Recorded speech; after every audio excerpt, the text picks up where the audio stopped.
বিসমিল্লাহির রহমানির রহিম। প্রিয় দর্শকবৃন্দ, আসসালামু আলাইকুম। আপনি কি জানেন একসময় পৃথিবীতে এক শক্তিশালী জাতি ছিল যারা বিশাল দেহের অধিকারী এবং অবিশ্বাস্য স্থাপত্য শিল্পের জন্য বিখ্যাত ছিল, কিন্তু তারা অবাধ্যতার কারণে ধ্বংস হয়ে যায়। হ্যাঁ, আমি কথা বলছি আদ জাতির, যাদের প্রতি প্রেরিত হয়েছিলেন নবী হুদ আলাইহিসসালাম।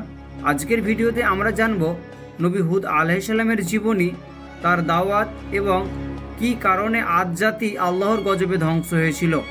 ভিডিওটি ভালো লাগলে অবশ্যই একটি লাইক দিন, শেয়ার করুন এবং আমাদের এই চ্যানেলটি সাবস্ক্রাইব করে পাশে থাকুন। চলুন শুরু করা যাক। হুদ আলাইহিসসালাম এর পরিচয়। হজরত হুদ আলাইহিসসালাম দুর্ধর্ষ ও শক্তিশালী আদ জাতির প্রতি প্রেরিত হয়েছিলেন। আল্লাহর গজবে ধ্বংসপ্রাপ্ত বিশ্বের প্রধান 6টি জাতির মধ্যে কওমে নূহ এর পরে কওমে আদ ছিল দ্বিতীয় জাতি। হুদ আলাইহিসসালাম ছিলেন এদেরই বংশধর।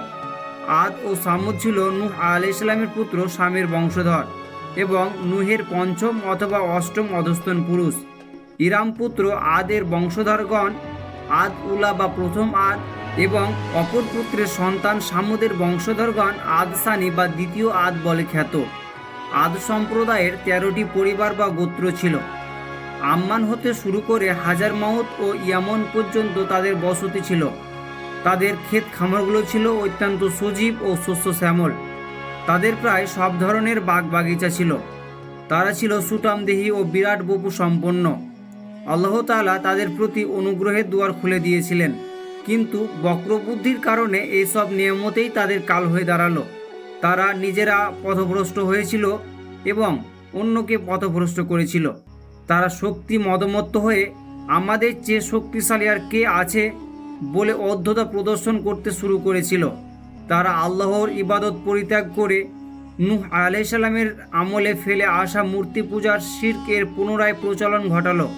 মাত্র কয়েক পুরুষ আগে ঘটে যাওয়া নূহের সর্বগ্রাসী প্লাবনের কথা তারা বেমালুম ভুলে গেল। ফলে আল্লাহ পাক তাদের হেদায়েতের জন্য তাদের মধ্য হতে হুদ আলাইহিসসালামকে নবী হিসাবে প্রেরণ করলেন। উল্লেখ্য যে নূহের প্লাবনের পরে এরাই সর্বপ্রথম মূর্তি পূজা শুরু করেছিল। হজরত হুদ আলাইহিসসালাম ও কওমে আদ সম্পর্কে পবিত্র কুরআনে 17টি সূরায় 73টি আয়াতে বর্ণিত হয়েছে। হুদ আলাইহিসসালাম এর দাওয়াত। সূরা আরাফের 65 থেকে 72 নম্বর আয়াতে আল্লাহ বলেন, আর আদ জাতির কাছে পাঠিয়েছিলাম তাদের ভাই হুদকে। সে বলেছিল, হে আমার সম্প্রদায়, তোমরা আল্লাহর ইবাদত করো, তিনি ছাড়া তোমাদের কোনো ইলাহা নেই। তোমরা কি তাকে অবলম্বন করবে না? তার জাতির প্রধানগণ যারা ঈমান আনতে অস্বীকার করেছিল, তারা বলল, তুমি নিশ্চিতই নির্বুদ্ধিতায় ডুবে আছো, আর আমরা মনে করি তুমি মিথ্যাবাদী। সে বলল, হে আমার সম্প্রদায়, আমার মাঝে কোনো নির্বুদ্ধিতা নেই, বরং আমি বিশ্বজগতের প্রতিপালকের প্রেরিত রাসূল। আমি তোমাদের কাছে আমার প্রতিপালকের বাণী পৌঁছে দিচ্ছি, আর আমি তোমাদের বিশ্বস্ত কল্যাণকামী। তোমরা কি আশ্চর্য হচ্ছ যে তোমাদেরই মধ্য হতে একজন লোকের উপর তোমাদের প্রতিপালকের নিকট হতে উপদেশ এসেছে তোমাদেরকে সাবধান করার উদ্দেশ্যে? আর স্মরণ করো, তিনি তোমাদেরকে নূহের কওমের পর তাদের স্থলাভিষিক্ত করেছেন আর দৈহিক গঠনে অধিকতর বলিষ্ঠ করেছেন। কাজেই আল্লাহর অনুগ্রহের কথা স্মরণ করো, যাতে তোমরা সাফল্যমণ্ডিত হতে পারো। তারা বলল, তুমি কি আমাদের কাছে এজন্য এসেছো যাতে আমরা এক আল্লাহর ইবাদত করি আর আমাদের পিতৃপুরুষগণ যার ইবাদত করত তা পরিত্যাগ করি? কাজে তুমি যদি সত্যবাদী হও, তাহলে আমাদেরকে যে জিনিসের ওয়াদা করছো তা নিয়ে এসো। সে বলল, তোমাদের উপর তোমাদের প্রতিপালকের অসন্তোষ ও ক্রোধ নেমে এসেছে। তাহলে তোমরা কি আমার সঙ্গে এমন কতগুলো নাম সম্পর্কে বিতর্ক করছো যেগুলোর নামকরণ তোমরা আর তোমাদের বাপদাদারে করেছে, যে সম্পর্কে আল্লাহ কোনো প্রমাণ নাজিল করেননি? তাহলে তোমরা অপেক্ষা করো, আমিও তোমাদের সঙ্গে অপেক্ষামান থাকলাম। আল্লাহ বলেন, আমার করুণায় আমি তাকে ও তার সঙ্গী সাথীদেরকে রক্ষা করলাম, আর আমার নিদর্শন বলিকে যারা অস্বীকার করেছিল এবং ঈমান আনেনি তাদের মূল উৎপাটন করলাম। অতঃপর সূরা হুদ এর 50 থেকে 60 নম্বর আয়াতে আল্লাহ তাআলা উক্ত ঘটনায় বর্ণনা করেছেন।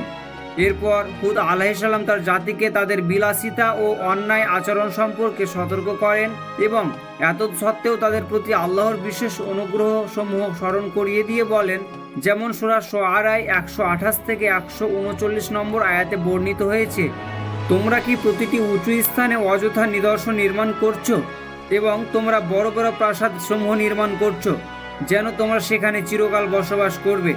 এছাড়া যখন তোমরা কাউকে আঘাত হানো তখন নিষ্ঠুর জালেমদের মতো আঘাত হেনে থাকো। অতএব তোমরা আল্লাহকে ভয় করো এবং আমার আনুগত্য করো।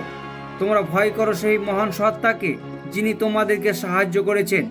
এই সব বস্তু যা তোমরা জানো, তিনি তোমাদের সাহায্য করেছেন গবাদি পশু ও সন্তানাদি দ্বারা এবং উদ্যান ও ঝর্ণা সমূহ দ্বারা। অতঃপর হুদ আলাইহিসসালাম কঠিন আযাবের ভয় দেখিয়ে বলেন, আমি তোমাদের জন্য মহাদিবসের শাস্তির আশঙ্কা করছি। জবাবে কওমের নেতারা বলল, তুমি উপদেশ দাও বা না দাও, সবই আমাদের জন্য সমান। তোমার এসব কথাবার্তা পূর্ববর্তী লোকেদের রীতি অভ্যাস বই কিছু নয়, আমরা শাস্তিপ্রাপ্ত হব না।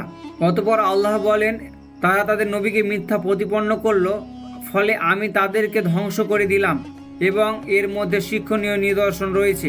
বস্তুত তাদের অধিকাংশই বিশ্বাসী ছিল না।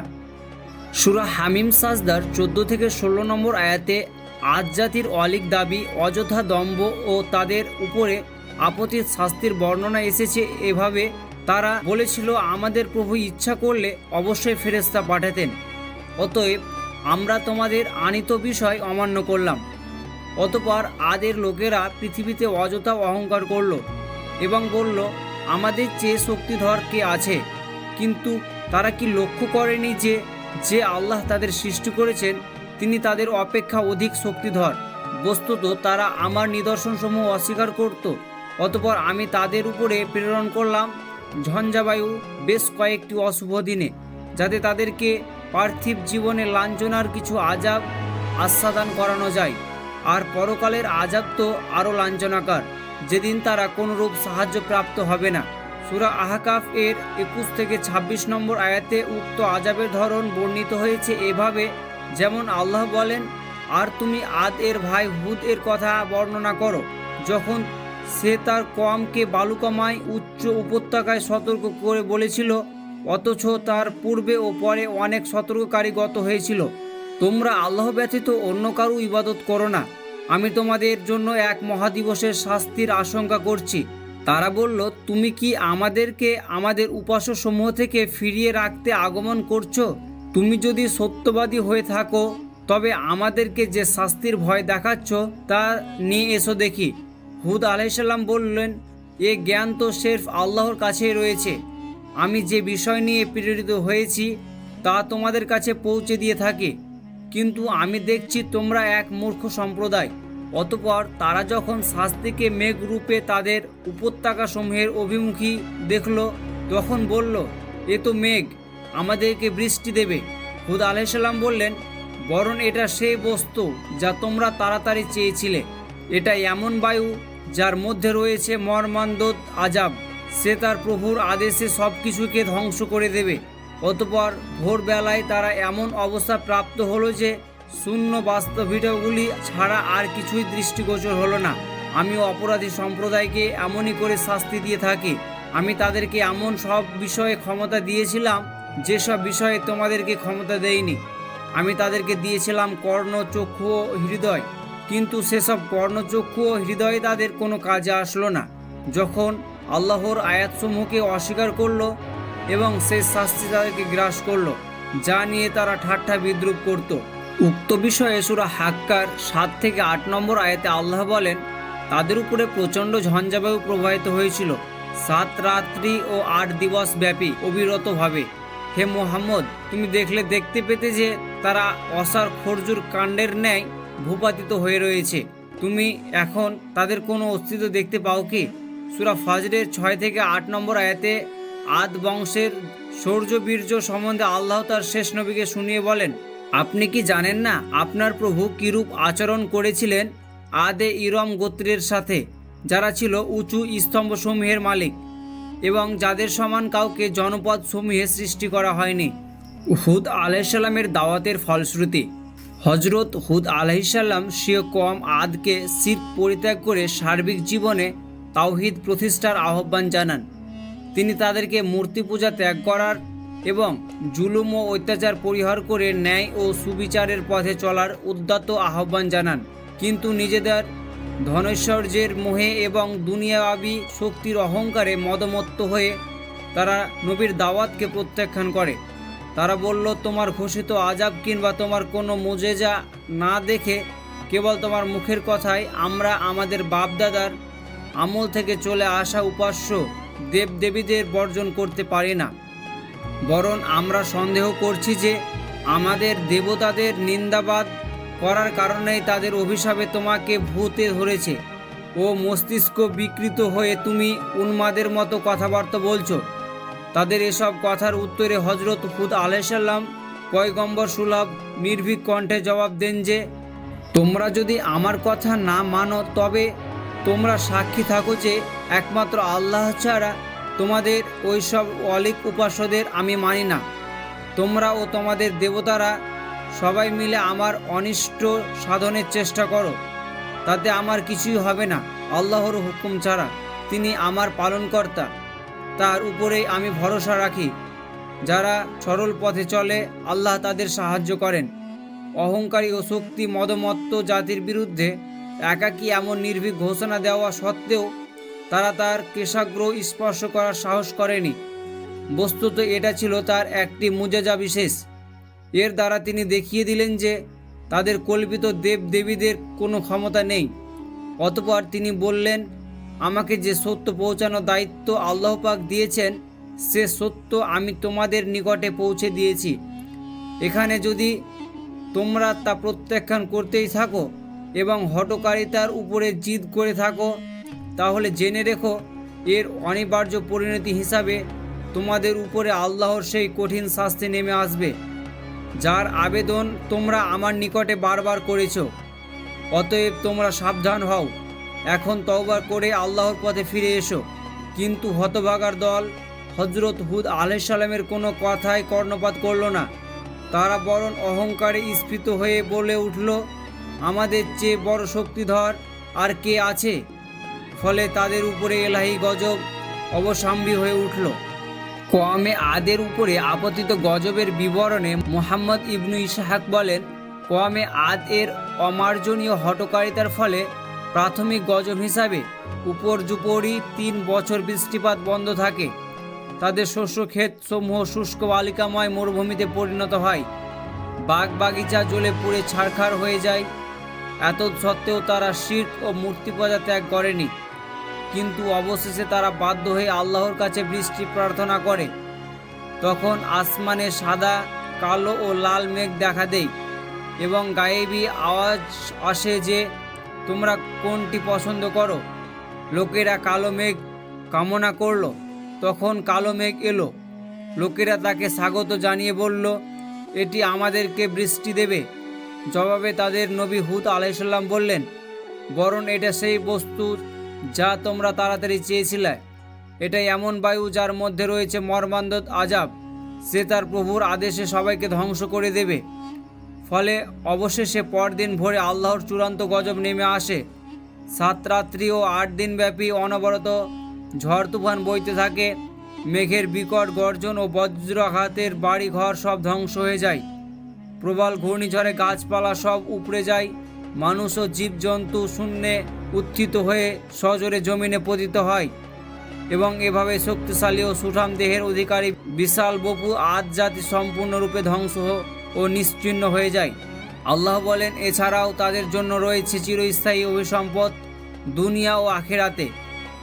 আয়েশা রাদিয়াল্লাহু আনহা বলেন, রাসূলুল্লাহ সাল্লাল্লাহু আলাইহি সাল্লাম যখন মেঘ বা ঝড় দেখতেন তখন তার চেহারা বিবর্ণ হয়ে যেত এবং বলতেন, হে আয়েশা, এই মেঘ ও তার মধ্যকার ঝঞ্ঝাবায়ু দিয়েই একটি সম্প্রদায়কে ধ্বংস করা হয়েছে, যারা মেঘ দেখে খুশি হয়ে বলেছিল এটি আমাদের জন্য বৃষ্টি বর্ষণ করবে। রাসূলের এই ভয়ের তাৎপর্য ছিল এই যে কিছু লোকের অন্যায়ের কারণে সকলের উপর এই ব্যাপক গজব নেমে আসতে পারে। যেমন অহদ যুদ্ধের দিন কয়েকজনের ভুলের কারণে সকলের উপর বিপদ নেমে আসে। যেদিকে ইঙ্গিত করে আল্লাহ বলেন, আর তোমরা ওই সব ফিতনা থেকে বেঁচে থাকো যা বিশেষভাবে কেবল তাদের উপরে পতিত হবে না যা তোমাদের মধ্যে জালেম, আর জেনে রাখো যে আল্লাহ শাস্তি অত্যন্ত কঠোর। উল্লেখ্য যে গজব নাজিলের প্রাককালে আল্লাহ স্বীয় নবী হুদ ও তার ইমানদার সাথীদেরকে উক্ত এলাকা ছেড়ে চলে যাবার নির্দেশ দেন এবং তারা উক্ত আযাব থেকে রক্ষা পান। অতঃপর তিনি মক্কায় চলে যান এবং সেখানেই ওফাত পান। তবে ইবনু কাসির হজরত আলী রাদিয়াল্লাহু আনহু থেকে বর্ণনা উদ্ধৃত করেছেন যে হুদ আলাইহিসসালাম ইয়ামেনেই কবরস্থ হয়েছেন। আল্লাহ সর্বাধিক অবগত। কওমে আদের ধ্বংসের প্রধান কারণসমূহ। মনস্তাত্ত্বিক কারণসমূহ: তারা আল্লাহর অনুগ্রহসমূহের অবমূল্যায়ন করেছিল, যার ফলে তারা আল্লাহর আনুগত্য হতে মুখ ফিরিয়ে নিয়েছিল এবং শয়তানের আনুগত্য বরণ করে স্বেচ্ছাচারী হয়ে গিয়েছিল। আল্লাহর নিয়ামতসমূহকে তাদের জন্য চিরস্থায়ী ভেবেছিল। আল্লাহর গজব থেকে বাঁচার জন্য বিভিন্ন কল্পিত উপাস্যের অশিলা পূজা শুরু করেছিল। তারা আল্লাহর নবীকে মিথ্যা প্রতিপন্ন করেছিল। তারা আল্লাহর গজব থেকে নির্ভীক হয়ে গিয়েছিল, যদিও তারা আল্লাহকে বিশ্বাস করত। বস্তুগত কারণসমূহ প্রধানত তিনটি: তারা অযথা উঁচু স্থানসমূহে সুউচ্চ টাওয়ার ও নিদর্শনসমূহ নির্মাণ করত, যা সির্ফ অপচয় ব্যতীত কিছুই ছিল না। তারা অহেতুক মজবুত প্রাসাদ রাজি তৈরি করত এবং ভাবত যেন তারা সেখানে চিরকাল বসবাস করবে। তারা দুর্বলদের উপর নিষ্ঠুরভাবে আঘাত হানত এবং মানুষের উপরে অবর্ণনীয় নির্যাতন চালাত। শিক্ষণীয় বিষয়সমূহ: উপরোক্ত বিষয়গুলির মধ্যে বর্তমান যুগের অত্যাচারী সমাজনেতা ও জালেম সরকারসমূহ এবং সভ্যতাগর্বী মানুষের জন্য শিক্ষণীয় বিষয়সমূহ নিহিত রয়েছে। যেমন ওহীর বিধানকে অস্বীকার করা এবং অন্যায়ের উপর জিদ ও অহংকার প্রদর্শন করাই হলো পৃথিবীতে আল্লাহর গজব নাজিলের প্রধান কারণ। আল্লাহ প্রেরিত গজবের ধরন বিভিন্ন রূপ হতে পারে, কিন্তু সেই গজবকে ঠেকানোর ক্ষমতা মানুষের থাকে না। বিলাসী, অপচয়কারী ও অত্যাচারী নেতাদের কারণেই জাতি আল্লাহর গজবের শিকার হয়ে থাকে। আল্লাহর গজব যাদের উপর আপতিত হয় তারা সকল যুগে নিন্দিত হয় এবং কখনোই তারা আর মাথা উঁচু করে দাঁড়াতে পারে না। আল্লাহর বিধান লঙ্ঘনকারী ব্যক্তি বা সম্প্রদায় চূড়ান্ত বিচারে দুনিয়াতে আল্লাহর গজবের শিকার হয়, উপরন্তু আখিরাতের আযাব তো থাকবেই এবং তা হয় আরও কঠোর। ভিডিওটি শেষ পর্যন্ত দেখার জন্য আপনাকে অসংখ্য ধন্যবাদ। ভিডিওটি যদি ভালো লেগে থাকে তবে অবশ্যই একটি লাইক দিয়ে আমাদের পাশে থাকুন এবং চ্যানেলটিকে অবশ্যই সাবস্ক্রাইব করে নিন, যাতে পরবর্তী ভিডিও দিলে আপনার কাছে অতি তাড়াতাড়ি পৌঁছে যায়।